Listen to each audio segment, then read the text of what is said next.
대적을 멸하시는 하나님 이런 제목으로 스바냐서 2장 4절에서 15절까지 말씀을 우리 아침에 함께 묵상하겠습니다. 어제부터 우리는 스바냐서 말씀을 보고 있습니다.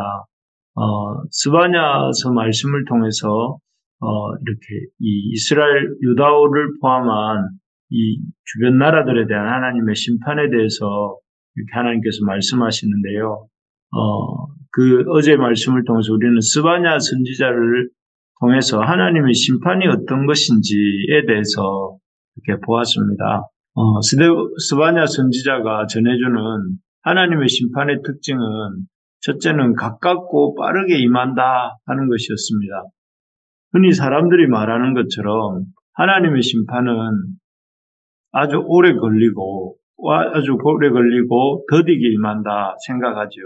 그렇지만 스바냐 선지자는 하나님의 심판은 아주 가깝고 빠르게 임한다 이렇게 말씀합니다. 하면서 그 말씀대로 하나님의 심판의 말씀이 이 인간의 역사 속에서 신속하게 이루어진다 하는 것을 말합니다. 예를 들면 하나님께 불순종을 계속 고집하던 북이스라엘이 어떻게 되었습니까? 하나님의 경고의 메시지를 들으면서도 돌이키지 않고 오히려 하나님께 계속해서 불순종하면서 헛된 것들을 의지하던 북이스라엘은 아는 것처럼 기원전 722년에 아수르에게 망했습니다. 그리고 그 망한 후로부터 지금은 약 100년이 지난 시점이었습니다. 그래서 참 아수르에게 망했고 망한 후에 역사 속에서 사라진 것이죠. 또 지금 스바냐 선지자가 힘써 임박할 심판의 메시지를 지금 남아있는 유다 백성들에게 이렇게 전하고 있습니다. 그런데 유다 백성들은 이런 스바냐 선지자를 통해서 주시는 임박한 심판의 메시지에서 회개하고 돌이킬 것을 이렇게 들었지만 거부하다가 불과 40년쯤 후에 지금 BC 620년경이니까 그로부터 약 40년쯤 후에 586년경이죠. 유다가 또 바벨론에 의해서 망하게 됩니다. 이렇게 보면 하나님의 말씀의 심판의 말씀은 결코 먼 것이 아니라 하나님의 말씀을 듣지 않고 죄를 고집하면 마지막 하나님의 심판을 받기 이전이라도 역사 속에서 하나님이 먼저 하나님의 심판을 행하신다 하는 사실을 우리가 보게 됩니다. 그렇기 때문에 우리가 주의 말씀을 들을 때에 이 말씀은 더디 임할 것이고 또 이 말씀은 참 멀다 이렇게 생각하는 그런 생각들을 내려놓아야 됩니다.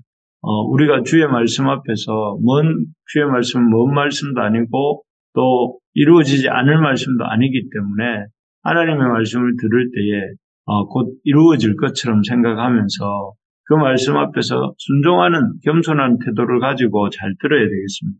두 번째로 스바냐 선지자가 말하는 하나님의 심판의 성격은 첫 번째가 아주 가깝고 빠르게 임한다 하는 것이었다면 두 번째로는 그 심판에서 피할 사람이 없다 하는 것이었습니다.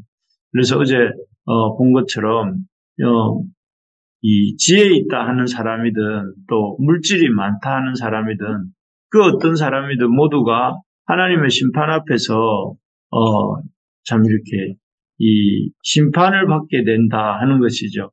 그래서 어떤 이들은 맹인과 같이 앞을 보지 못하는 맹인과 같이 허둥지둥하다가 그 소멸하는 불에 바람에 나는 겨와 같이 날아가 버리게 된다. 또 그 심판의 불 앞에 촛농처럼 녹아내리게 된다. 이런 말씀을 하고 있는 것입니다. 그래서 어떤 사람도 이렇게 그 하나님 심판을 피해갈 수 없고 또 그래서 그 사람 지혜가 있는 사람이든 물질이 많은 사람이든 없는 사람이든 어떤 사람이든 하나님의 심판 앞에서 이렇게 예외 피해갈 수 있는 사람은 없다는 것이죠. 오늘 보면 이런 심판의 말씀을 받아서 유다를 넘어서서 주변 나라 이를테면 이제 블레셋이 제일 먼저 나왔죠. 블레셋과 또 모압과 암몬. 블레셋은 이스라엘 동편이고 또 모압과 암몬은 서편이라 할 수 있습니다. 구스와 아수르 구스는 남쪽이고 아수르는 북쪽이죠. 그래서 이스라엘 주변 모든 나라들을 향한 하나님의 심판에 대해서 말씀하고 있는데 이러한 다양한 나라들을 언급함을 통해서 하나님은 하나님은 이 유다 백성의 하나님만이 아니시고 온 세상을 다스리시는 열국, 온 세상과 우주의 크신 하나님이시다 하는 것을 우리에게 보여줍니다. 그래서 우리가 좀 전에도 찬양한 것처럼 우리 하나님에 대한 고백을 어떻게 했냐면 하늘에 계신 우리 아버지여 라고 우리가 고백하지 않았습니까? 이 말은 하나님이 하늘 위에 계시다는 것은 바로 우리가 바라보는 저 하늘이라기보다 하나님이 말씀하신 하늘이라는 것은 그 하나님의 영적인 그런 다스림과 또 이렇게 그런 통치가 나오는 그곳, 하나님이 계시는 그곳을 말하는 것입니다. 어쨌든 이 하나님이 크신 하나님이다. 그리고 그 크신 아버지께서 이 세상을 다스립니다라는 그 고백을 담아서 우리가 그런 찬양을 한 것이지 않습니까? 어쨌든 이렇게 우리 하나님은 온 세상을 다스리시고 심판하시는 크신 하나님이다 하는 것이죠. 이 크신 하나님께서 이렇게 심판하시는 가장 큰 죄의 이유가 무엇이냐면 교만이죠. 그래서 15절에 그것이 잘 드러나는데요. 15절은 하나님이 아수르를 심판하실 것에 대해서 하시는 말씀에 대한 이유입니다. 그래서 15절을 제가 한번 읽어드리면 이는 기쁜 성이라 염려 없이 거주하며 마음속에 이르기를 오직 나만 있고 나 외에는 다른 이가 없다 하니 이렇게 되어 있습니다. 여기에 보면 이 아수르란 나라가 의인화되어서 그가 하는 말이 기록되어 있는데요. 뭐라고 하는가 하면은 스스로 자신을 기쁜 성이라 하면서 오직 나만 있고 나 외에는 다른 이가 없다 하면서 아주 독불장군 같은 그런 자고한 말을 아주 스스로 교만한 말을 하고 있는 것을 보게 됩니다. 그럴 만한 것이 아수르는 이렇게 떠들면서 하늘 외에 여기 고백한 것처럼 다른 이가 없다라고 말하는 것처럼 아주 강력한 군사력을 바탕으로 해서 이 북이스라엘을 포함해서 당시 이 중동 대부분의 나라들을 아주 이렇게 힘으로 정복한 그런 경험이 있었습니다. 그러다 보니 이 아수르가 생각하기를 오직 나만 있고 나 외에는 다른 이가 없다 하면서 스스로를 아주 높이고 있는 이런 행동을 하고 있는 것이죠. 결국 이렇게 말을 했지만 이 아수르는 이러한 교만 때문에 하나님께서 바벨론에 의해서 처참하게 망하게 하셨죠. 하나님 또 그래서 이런 아수르의 어떤 이런 교만이 하나님의 이런 심판하시는 가장 큰 죄였다는 것입니다. 그리고 이런 교만의 죄는 아수르뿐만이 아니라 여기 계속해서 나오고 있는 이 성경 말씀에서도 우리가 오늘 본문 말씀에서도 교만함에 대한 지적이 있습니다. 그래서 10절에도 보면 그들이 이런 일을 당할 것은 그들이 만군의 여호와의 백성에 대하여 교만하여졌습니다. 교만한 이유 때문에 이렇게 심판받는다 모압과 암몬이 또 그리고 8절에도 보니까 내가 모압의 비방과 암몬 자손이 조롱하는 말을 들으나니 그들이 내 백성을 비방하고 자기들의 경계에 대해 교만하여졌느니라 이렇게 말하고 있습니다.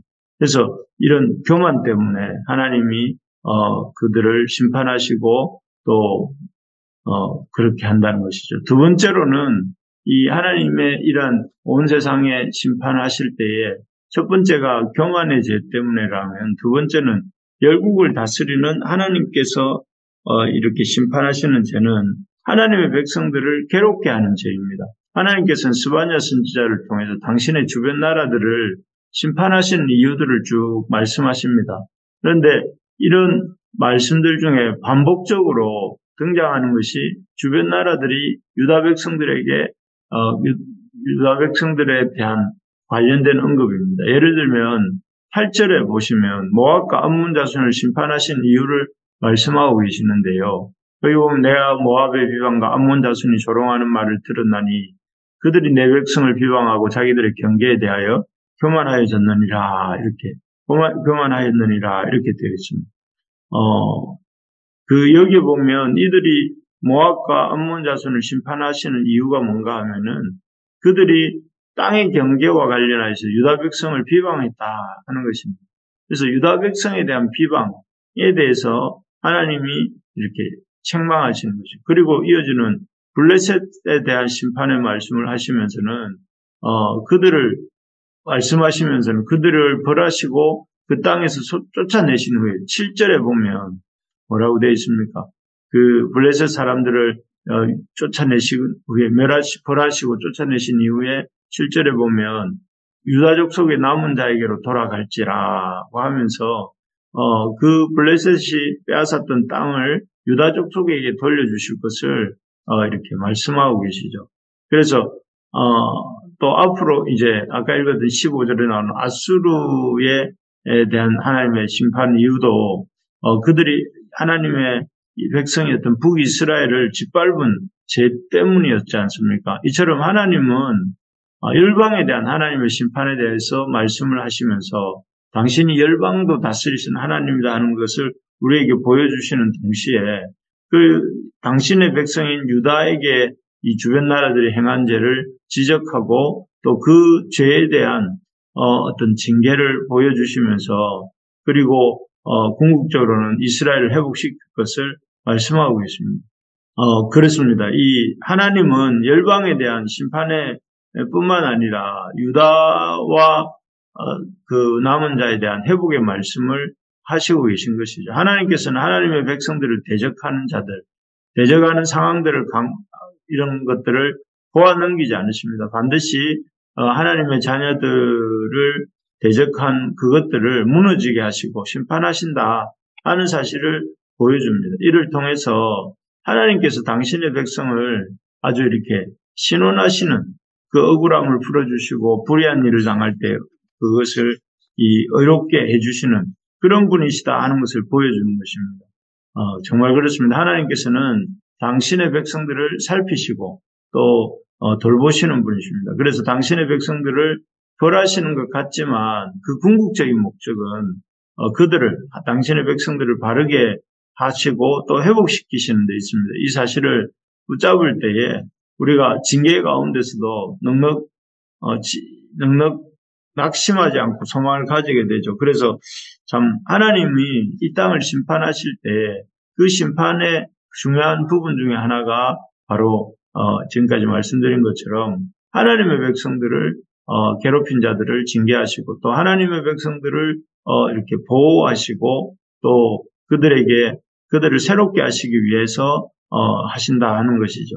그러므로 우리가 어려운 일을 당할 때 그 징계같이 보이는 어려움이라 할지라도 그 속에서 하나님의 일하심을 바라보면서 보호하심을 바라보면서 힘을 낼 수 있어야 되겠습니다. 말씀을 마무리하겠습니다. 대적을 멸하신 하나님은 어떤 분이신가? 하나님의 대적을 멸하시는 걸 통해서 하나님이 열방의 하나님 되신다는 사실과 동시에 그 하나님께서는 교만의 죄를 미워하신다는 사실과 또 하나님은 하나님의 백성들을 괴롭게 한 죄에 대해서 책임을 물으시고 또 하나님의 백성들을 이렇게 지키시고 보호하신다 하는 것을 우리가 오늘 보았는데요. 우리 이 시간 이 말씀을 붙들고 우리 같이 한번 기도하는 시간 갖겠습니다.